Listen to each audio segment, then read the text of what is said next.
Hello student. Last time में हमने ये पढ़ लिया था, उसके बाद हम पढ़ते हैं contact common forces in mechanics. Common forces in mechanics.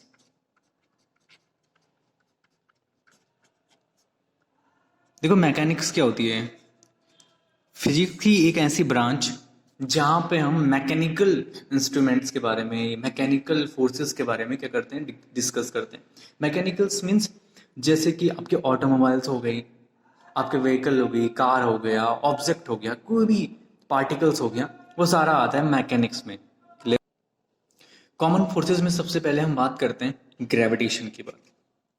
Gravitational force, of course gravitational force भी तो एक मैकेनिकल फोर्सेस है।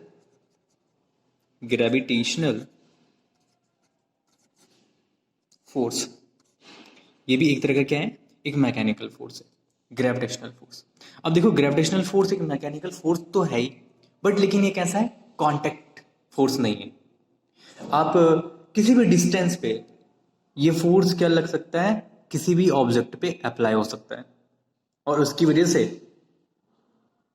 वो क्या होगा, अट्रैक्ट हो जाएगा।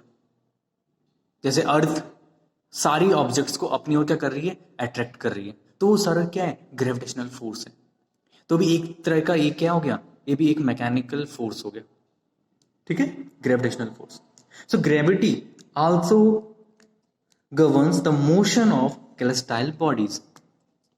ग्रेविटी, ग्रेविटी क्या करती है, ग्रेविटी की वजह से ही तो gravity also governs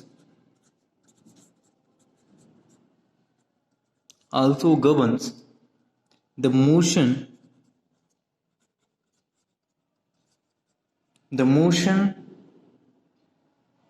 of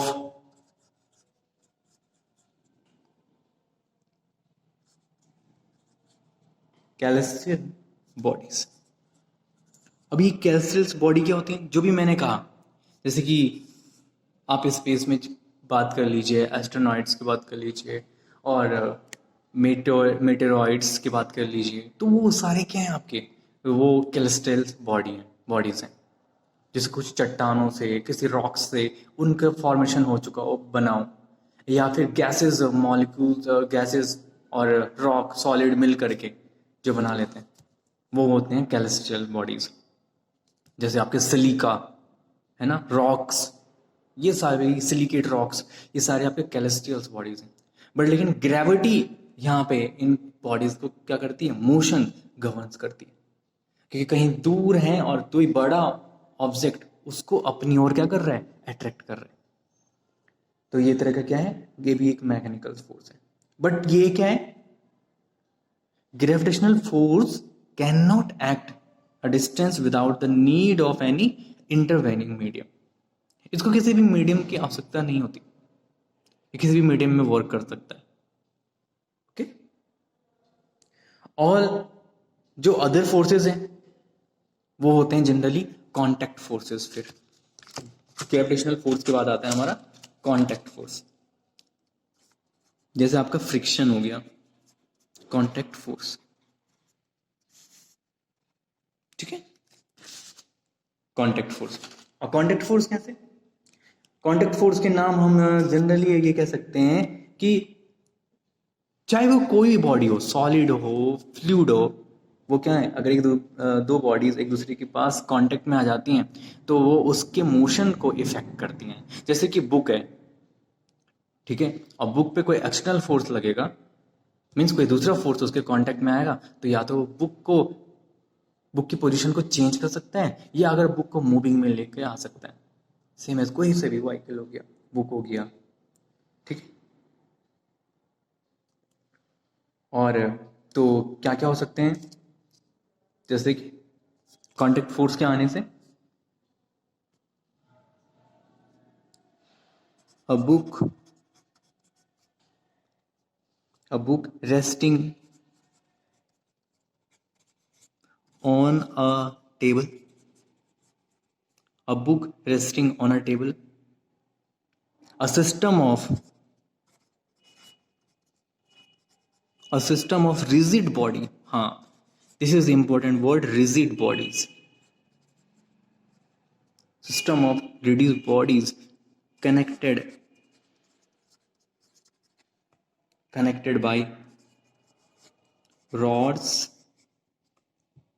comma hinges, hook जो होते हैं आपके, and comma hinges and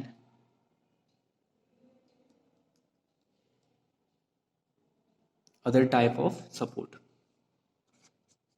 and other type of support.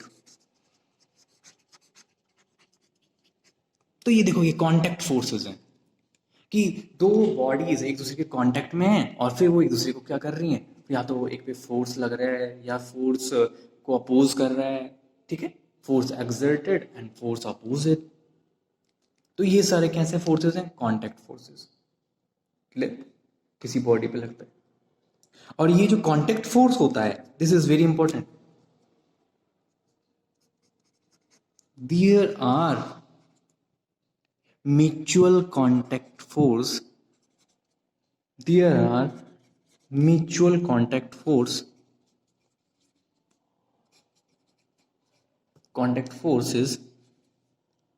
for each pair of bodies, for each pair of bodies। अब हमने देखा था न्यूटन्स थर्ड लॉ में कि कोई भी अगर फोर्स इज अप्लाइड हो रहा है किसी भी सिस्टम पे, तो वो क्या करते हैं, एक पेयर फॉर्म में होते हैं कि किसकी वजह से फोर्स लग रहा है और किस पे लग रहा है, ठीक है।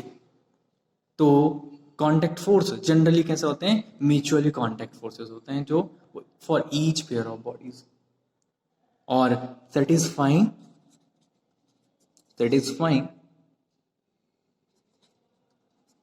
Newton third law. और थर्ड लॉ को सेटिस्फाई करें, ठीक है, क्लियर हुआ। जो कांटेक्ट फोर्सेस होते हैं वो क्या करते हैं, न्यूटन्स थर्ड लॉ को सेटिस्फाई करते हैं। अब ये कांटेक्ट फोर्स भी दो तरह के होते हैं, एक होता है नॉर्मल और एक होता है friction, means normal to the plane, ठीक है, या सरफेस, और एक होता है parallel to the surface.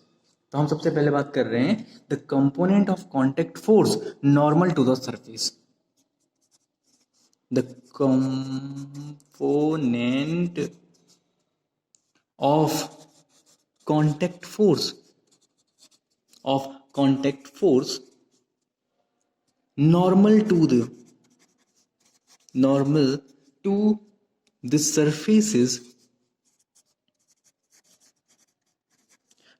the surfaces in contact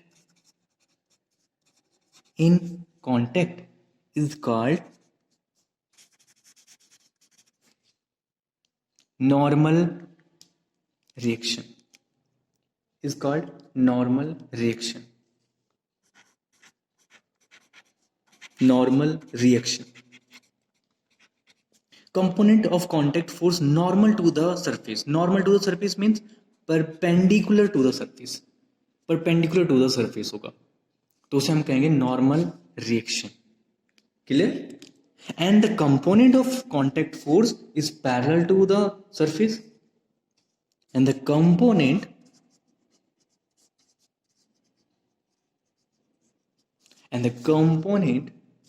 parallel to the surface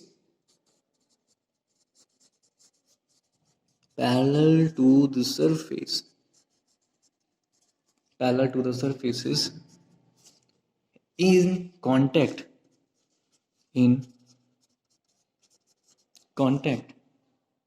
is called friction,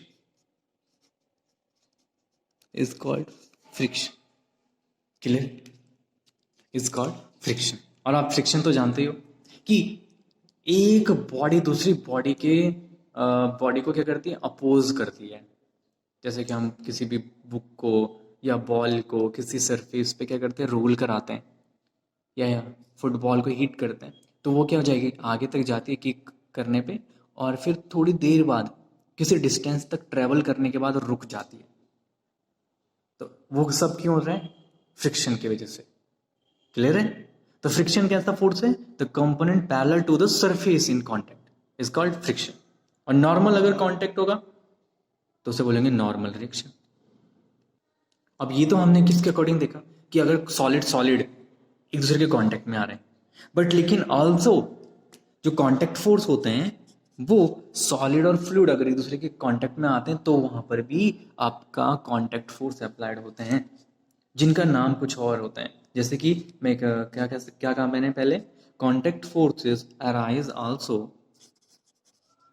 contact forces arise also. तो now contact forces arise also when solids are in contact with fluids. तो contact force हमेशा वहां पर भी होते हैं अगर कोई सॉलिड किसी फ्लूइड्स के कांटेक्ट में आ जाए।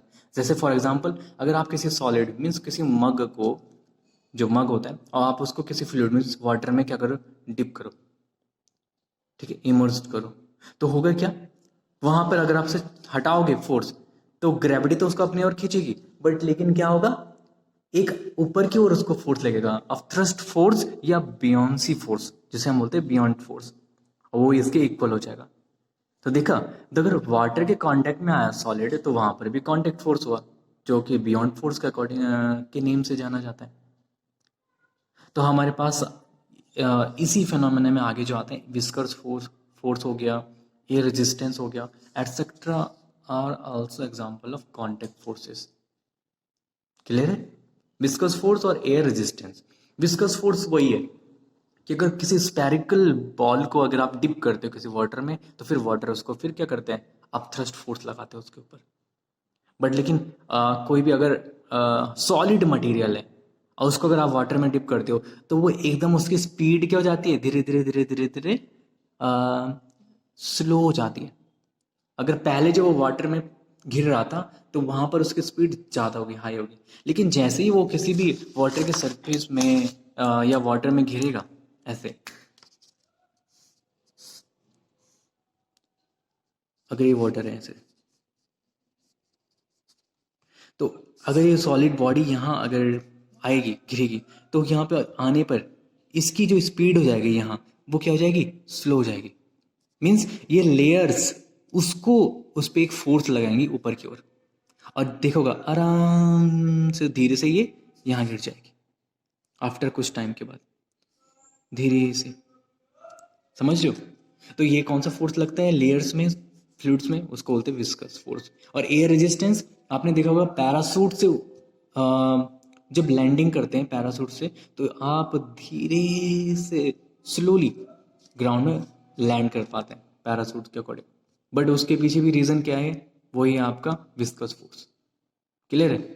तो air resistance, air viscous force, ये दोनों आपके कैसे हैं, कांटेक्ट फोर्सेस हैं।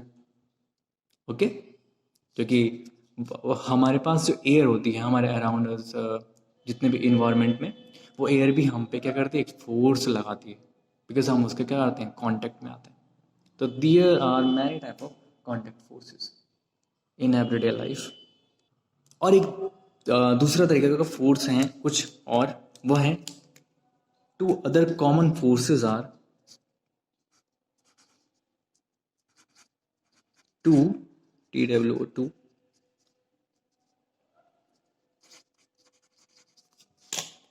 two other common forces are tension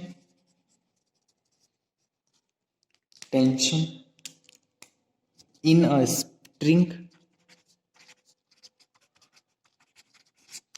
tension in a string, and the force due to spring,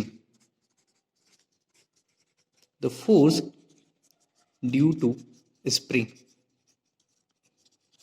ये कोई दो अलग टाइप के फोर्सेस हैं, ये भी कांटेक्ट फोर्स में ही आते हैं, बट लेकिन इसमें क्या है, ये दो अलग तरह के फोर्सेस है। एक है टेंशन इन अ स्ट्रिंग और force due to spring.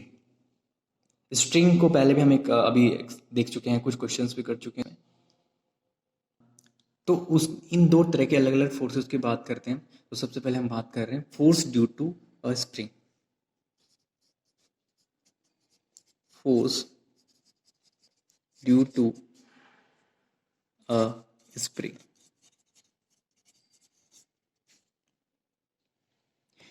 When a metallic wire is coiled, it becomes a spring. अगर आप metallic wire को coiled कर देंगे तो वो बन जाएगी क्या? Spring. And the straight line distance between the ends of a spring is called its length. ठीक है, वो spring की length कहलाएगी। और if a spring is placed on a horizontal surface with no horizontal force on it, तो वो कहलाएगी its length is called natural length. कैसे लेंथ कहलाएगी? Natural length. if a spring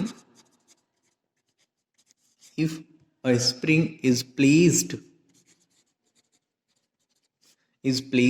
on a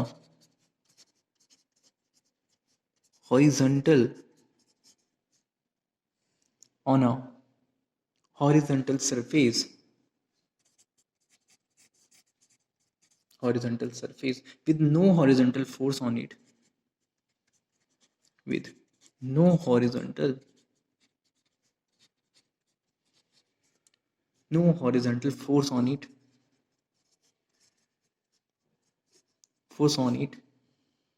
its length is called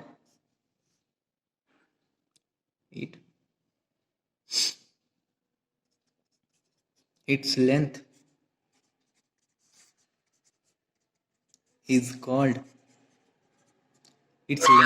is called the natural length.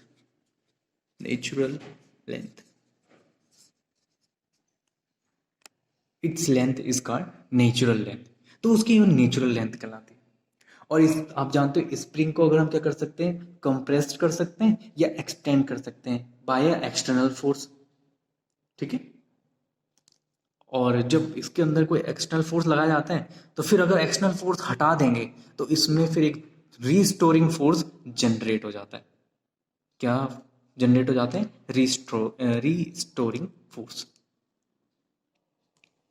तो length कहते हैं, natural length कहते हैं। और if a spring is placed on a horizontal surface with no horizontal force on it, its length is called natural length. ठीक है, और when a spring is compressed or extend by an external force, a restoring force is generated. एक restoring force इसमें क्या हो जाता है? Generate हो जाता है। आपने देखा होगा कभी आप बाइक में बैठ जाते हैं तो स्प्रिंग वहाँ पर लगी रहती है, सॉकर जिसे कहते हैं, और आप उसमें बैठते हैं फिर वो कंप्रेस हो जाते हैं, जैसे आप हटते हो फिर से वो एक्सटेंड हो जाते हैं। तो देखा होगा वहाँ पे क्यों? बिकॉज वहाँ एक रिस्टोरिंग फोर्स जनरेट हो जाता है। और जनरली ये force this force is usually proportional to the compression or elongation. Elongation means for a small displacement, एक small displacement तक के डायरेक्टली प्रोपोर्शनल होता है। और हम इसे लिख सकते हैं if the spring has a length, if the spring has a length x, spring की लेंथ क्या है? x है, and it's natural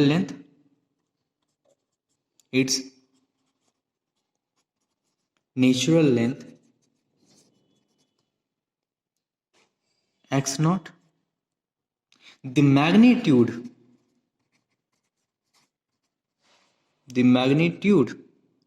of the force exerted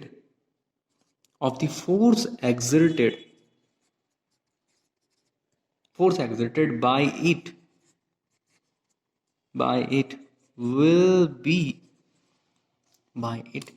be F is equal to k small k mod के अंदर x minus x naught. This is a magnitude. ये हो जाएगा F k is a spring constant और x minus x naught. और करके हम ये भी लिख सकते हैं k मॉड में del x. Delta means change. Delta is a Greek letter, it means change. Where delta means change. ठीक है. और ये जो प्रोपोर्शनलिटी कांस्टेंट है, प्रोपोर्शनलिटी कांस्टेंट, इसे हम किससे डिनोट कर रहे हैं? के से. के. तो if the spring is extended the force will be direction towards its centre. अगर आपका क्या है, स्प्रिंग को एक्सटेंड करते हैं, इसमें 2-3 केस आ जाते हैं. नंबर फर्स्ट केस कि if the spring, general formula ये हो गया F इक्वल टू के एक्स माइनस एक्स नॉट. के को भी बताते हैं कि के क्या है, प्रोपोर्शनलिटी कांस्टेंट है, या रिस्टोरिंग स्प्रिंग कांस्टेंट भी कहते हैं इसको. तो इफ स्प्रिंग इज एक्सटेंडेड, अगर स्प्रिंग को एक्सटेंड करते हैं तो हमें हमारे पास वैल्यूज क्या क्या आएंगी? फोर्स किस तरफ होगा? The force.